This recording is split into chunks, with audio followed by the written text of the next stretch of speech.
welcome to The Code Tray, the podcast of the ACCP Emergency Medicine PRN. I'm your host, Christian Kroll, an emergency medicine and ICU pharmacist at the University of Iowa Hospital and Clinics.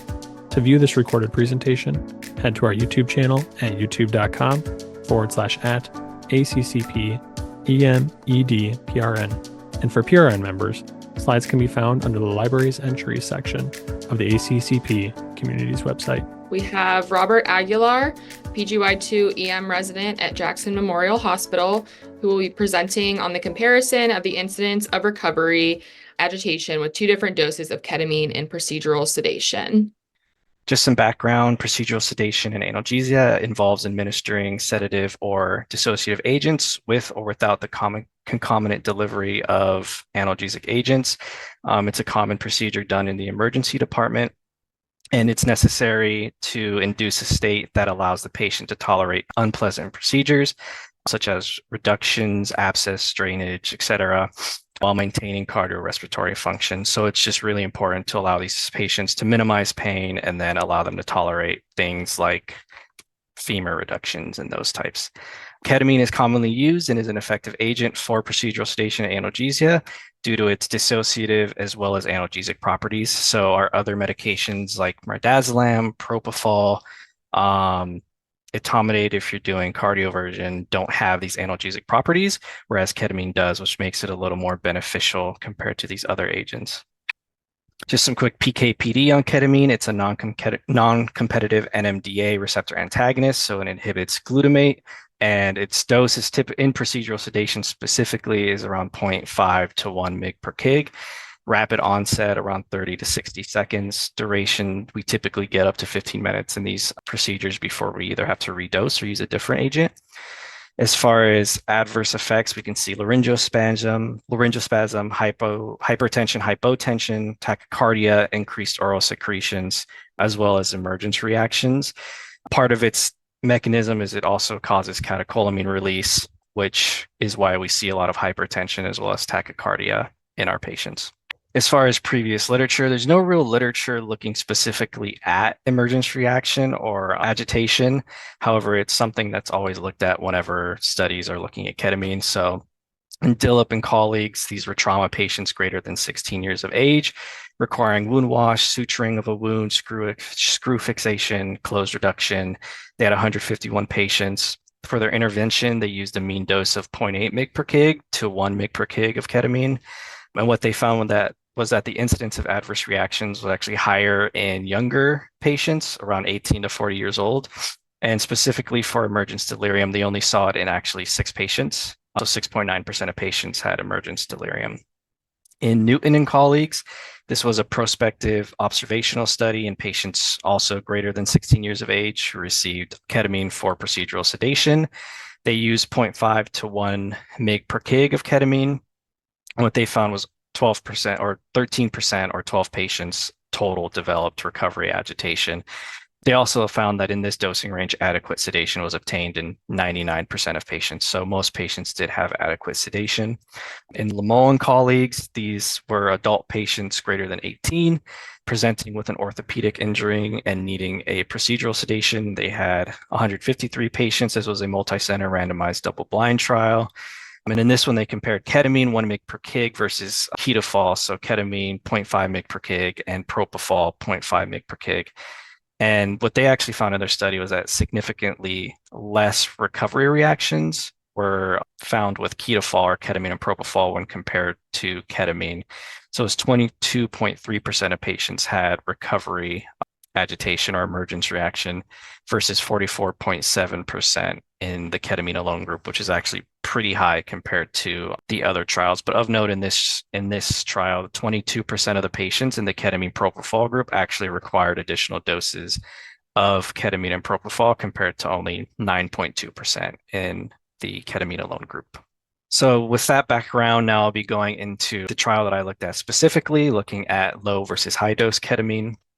So as far as trial design, it was a single center prospective randomized single blinded trial conducted in Turkey. It was done at a tertiary training and research hospital between January and September of 2023. For the inclusion and exclusion criteria, they included patients 18 to 75 years of age who required procedural sedation and analgesia. They assessed 140 patients. They excluded 32, whether it be age, heart failure, COPD, alcohol intake. They ended up including 108 patients, 54 to the low dose and 54 to the high dose. For exclusion, they excluded pregnant patients, any history of liver or kidney transplant, liver failure or renal dysfunction, altered mental status, active coronary artery disease, any conditions that would affect consciousness, COPD, any unstable patient essentially, as well as patients with heart failure. For intervention for the low dose ketamine, it was 0.5 mg per kg, and for the high dose ketamine, it was 1 mg per kg. And they assessed based off of RAS score. So patients were determined to be adequately sedated if they had a RAS of at least -4. If it was greater than -4, then they determined it was insufficient sedation. And so they would give an additional half dose of what the initial dose was. So in the 0.5 mg per kg, if they weren't sufficiently sedated, they'd give an additional 0.25 mg per kg. And in the 1 mg per kg, they give an additional 0.5 mg per kg. And then before the procedure, they monitored vital signs, so blood pressure, heart rate, respiratory rate, temperature, oxygen saturation, measured all of those before as well as during. And any patients who failed to reach RAS score of -4 with an additional dose was excluded from the trial. As far as primary outcome, it was the incidence of recovery agitation, which was evaluated by RAS scores at time interval 5, 15, as well as 30 minutes after the procedure. For secondary outcomes, they assessed the efficacy of ketamine doses, so adequate sedation, as well as frequency of adverse effects other than recovery agitation. For statistical analysis, so based on previous studies, they assumed recovery agitation in the high-dose ketamine group would be around 25%. So they conducted a chi-square with a two-sided hypothesis in order to detect a 20% difference between the groups. And what they found was that a sample size of at least 49 patients per group would be required. And in order to account for what they thought would be a 10% dropout rate, they aimed to enroll 108 patients. For continuous variables, they used means and standard deviations or medians and interquartile ranges. And they did students' t-tests for normally distributed variables and Mann-Whitney U-tests for non-parametric data with the continuous variables.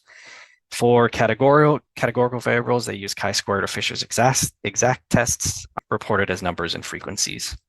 As far as baseline characteristics, they're pretty similar amongst groups. For age, both groups were around 50 years of age, mostly male patients. Weight was also similar, around 80 kilograms. As far as procedures, mostly reductions, abscess, incisions. There were some central catheter placements, chest tube placements. And then there is another 13% in the low dose and 22% in the high dose that they didn't specify what these procedures were. They just categorized them as other. As far as results, so RAS scores at time interval 5, 15, and 30 minutes were not statistically significant, so they're very similar between both groups, -4 in both the high and the low dose, -1 at 15 minutes in the low and the high dose, and 0 at 30 minutes in the low and the high dose. Their primary outcome of recovery agitation was also not significant between both groups, so 11 patients or 20% in the low dose, 12 patients or 22% in the high dose. And of note, recovery agitation was defined as a RAS score of greater than or equal to 2. So, and then clinically important recovery agitation, low dose ketamine, 1 patient, high dose ketamine, there were no patients. Again, this wasn't statistically significant because there's only 1 patient in both groups who actually had clinically important recovery agitation, which they defined as a RAS of 4. As far as overall sedation time in the low dose, it was actually higher than the high dose, so 21.5 minutes.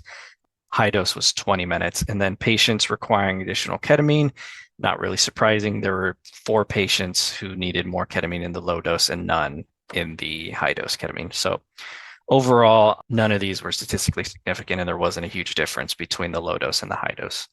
For RAS scores at 5, 15, and 30 minutes, At 5 minutes, there were 2 patients in each group who were found to be agitated and 2 patients who were restless in the low dose group. So again, no difference. For RASS scores at 15 minutes, more patients in the high dose were agitated with a RASS score of 2.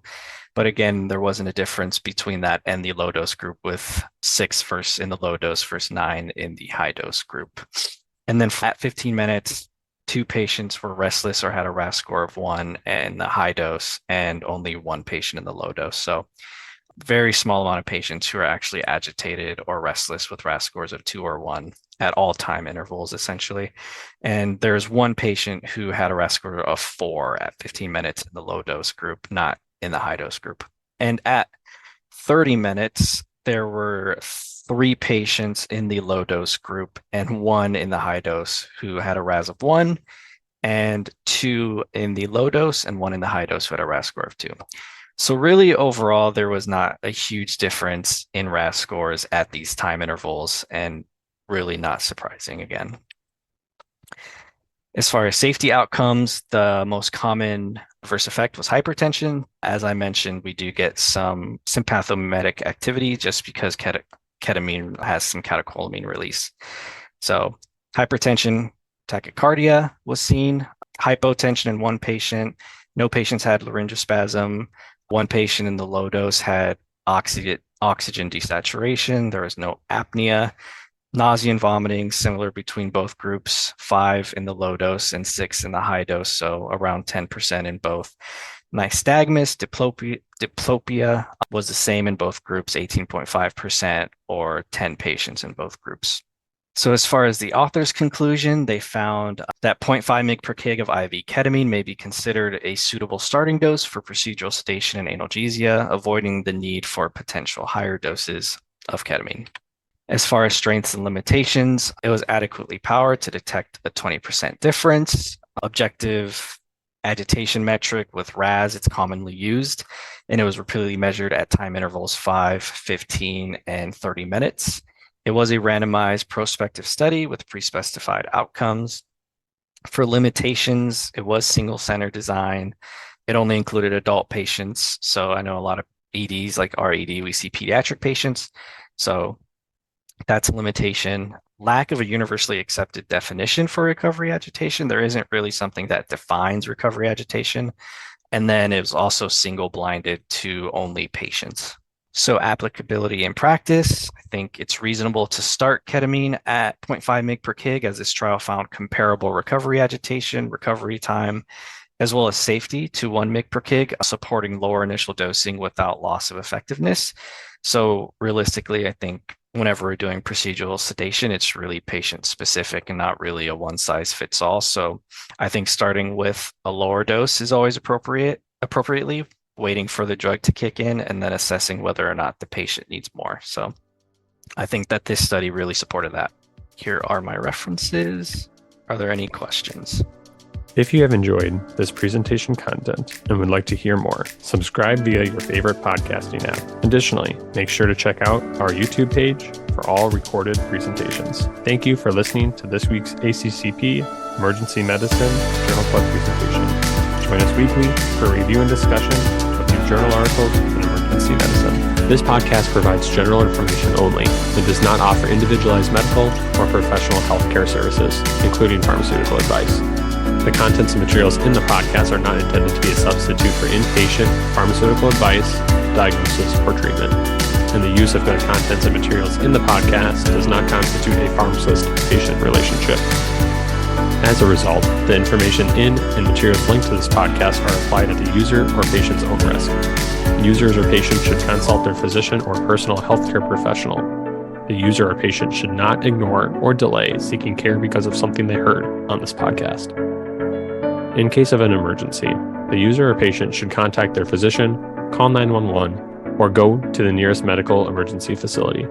The views and statements expressed on this podcast are those of the host and guest and should not be interpreted to reflect the official position or policy of ACCP or the Emergency Medicine PRN.